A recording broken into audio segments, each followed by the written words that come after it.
Assalamualaikum warahmatullahi wabarakatuh. Saya Rifda Sasi Kirana dengan NIM 211021118 dari kelas A2.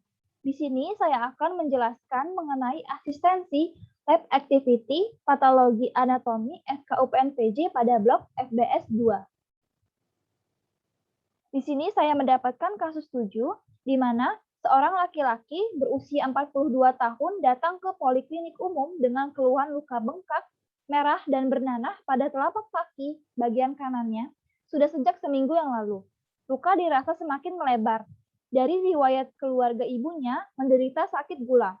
Setelah melakukan wound toilet dan juga dressing, dokter memberikan antibiotik dan juga antipiretik, di mana setelah beberapa lama, luka tampak terasa gatal, keras, berwarna merah kecoklatan, permukaan mengkilat atau licin, kemudian berbatas tegas, serta bentuknya seperti plak yang tidak teratur dan juga kadang-kadang terasa nyeri.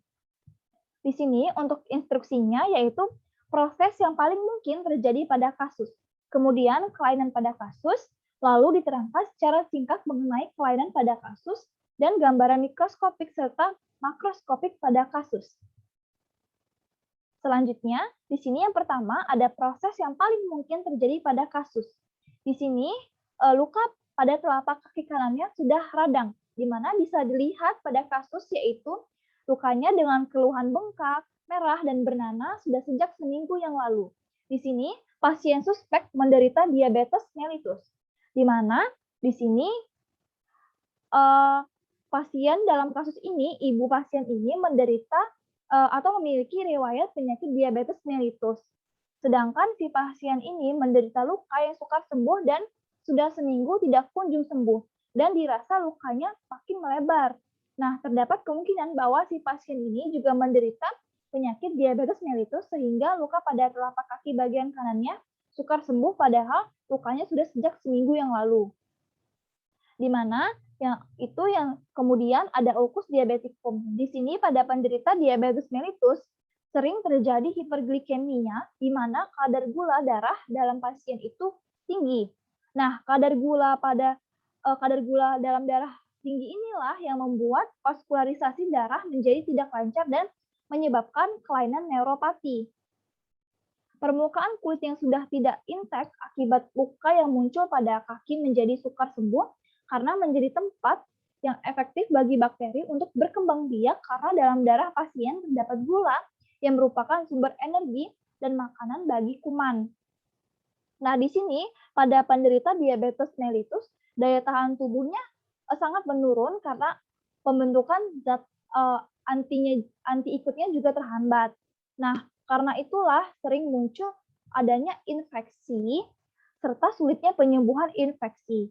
Nah, infeksi yang masih berada di dalam tahap inflamasi dalam proses penyembuhan luka, bila selama proses inflamasi itu masih ada, maka proses penyembuhan luka tidak akan beranjak ke proses selanjutnya.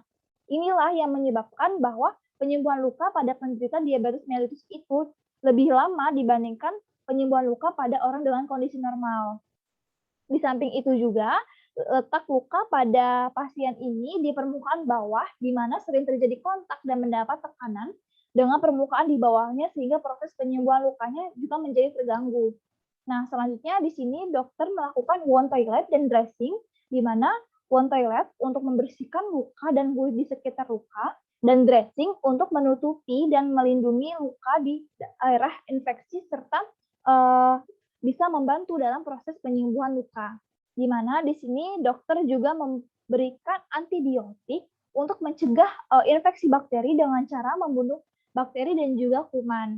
Dan juga dokter di sini memberikan antipiretik di mana untuk meredakan demam. Karena pada penderita diabetes mellitus membuat bakteri akan lebih mudah untuk berkembang biak. Sehingga penderita diabetes mellitus lebih rentan untuk menderita infeksi sehingga terjadinya demam. Di mana demam merupakan mekanisme pertahanan diri atau reaksi fisiologis terhadap perubahan titik patokan di hipotalamus, di mana penata laksanaan demam bertujuan untuk merendahkan suhu tubuh yang terlalu tinggi. Selanjutnya, di sini setelah tahap inflamasi terjadilah proses pembentukan jaringan parut. Di sini setelah bagian area luka itu sudah steril, maka si eritrosit akan mulai memproduksi senyawa kimia yang akan mendorong pembentukan kolagen pada luka yang akan membentuk jaringan parut. Kemudian pada pasien ini terjadi penyembuhan luka yang berlebihan sehingga menimbulkan keloid. Bisa kita lihat pada kasus, semakin lama luka pada pasien itu tampak terasa gatal, keras, berwarna merah kecoklatan, permukaan yang mengkilat atau licin, berbatas tegas, serta bentuk plaknya tidak teratur dan juga kadang-kadang lukanya terasa nyeri. Selanjutnya, di sini kelainan pada kasus, di mana pasien diduga menderita diabetes mellitus. Luka pada pasien ini adalah ulcus diabeticum yang sulit disembuhkan. Terbukti pada kasus lukanya sudah 7 minggu tidak kunjung sembuh. Kemudian infeksi pada pasien diabetes mellitus membuat dia demam. Selanjutnya, proses penyembuhan luka berlebihan yang menimbulkan keloid. Kelainan yang pertama yaitu ada diabetes mellitus, di mana diabetes mellitus ini adalah suatu kelompok penyakit metabolik dengan karakteristik kadar gula darah di atas 200 mg per desiliter. Untuk faktornya ada faktor usia, genetik, tingginya kadar kolesterol dalam darah, riwayat penyakit hipertensi, dan kardiovaskular. Nah, di mana pada kasus bisa kita lihat untuk faktor yang berperan dalam timbulnya diabetes mellitus pada pasien itu yaitu faktor genetik. Terbukti bahwa pada ibunya sudah menderita penyakit diabetes mellitus.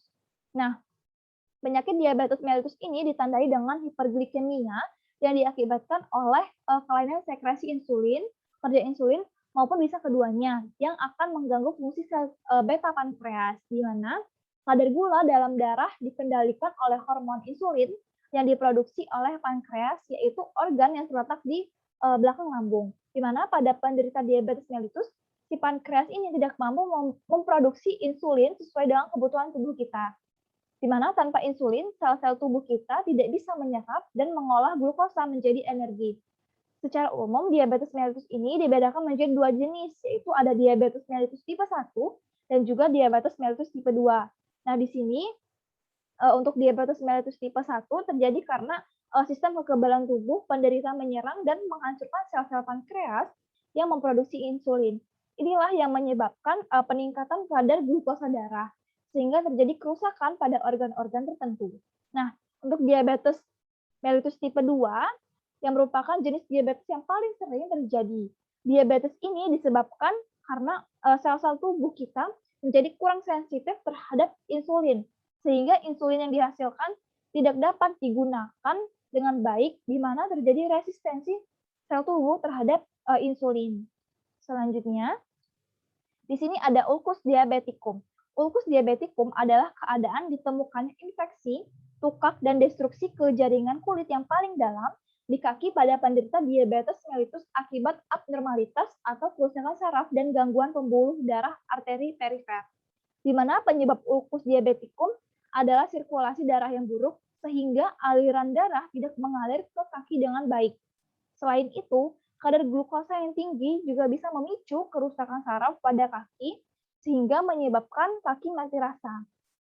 Nah, kondisi ini memudahkan terbentuknya luka pada kaki dan menyulitkan proses penyembuhan luka. Setiap penderita diabetes mellitus itu beresiko untuk mengalami ulcus diabeticum. Namun, sebagian besar ulcus diabeticum ini terjadi pada pria yang sudah berusia lanjut. Selanjutnya ada kelainan keloid. Nah, keloid adalah respon abnormal terhadap penyembuhan luka yang merupakan hasil dari pertumbuhan berlebihan jaringan parut yang terbentuk di atas luka yang baru pulih. Dikarenakan dia tumbuhnya berlebihan, maka si keloid ini terlihat menonjol di atas permukaan kulit. Keloid ini disebabkan oleh ketidakseimbangan respon transforming growth factor beta atau TGF-beta dan interleukin dalam sintesis dan degradasi kolagen. Nah, terapi untuk keloid ini bisa dengan metode bedah dan juga bisa dengan metode non-bedah. Selanjutnya, ini adalah gambaran makroskopik dari ulcus diabeticum. Di sini, ulcus diabeticumnya pada kaki. Di sini kita bisa melihat bahwa tampak luka terbuka dengan bercak kuning dan juga kemerahan. Kemudian pada lukanya tampak dalam karena memang terjadi destruksi ke jaringan yang paling dalam di kaki. Selanjutnya, ada gambaran mikroskopik dari ulkus diabeticum. Nah, di sini pada gambar tampak ada benjolan, maksud saya di sini tampak adanya celah besar antar tepi lesi. Selanjutnya, ini adalah gambaran makroskopik dari keloid. Nah, di sini kita bisa melihat adanya tampak benjolan keras berwarna kecoklatan, kemudian permukaannya mengkilat dan berbatas tegas, dan untuk bentuknya di sini tampak seperti plak yang tidak beraturan. Selanjutnya, ada gambaran mikroskopik dari keloid. Di sini pada gambar terlihat bahwa permukaannya tidak rata dan juga tampak bergelombang. Selanjutnya, ini adalah referensi yang saya gunakan.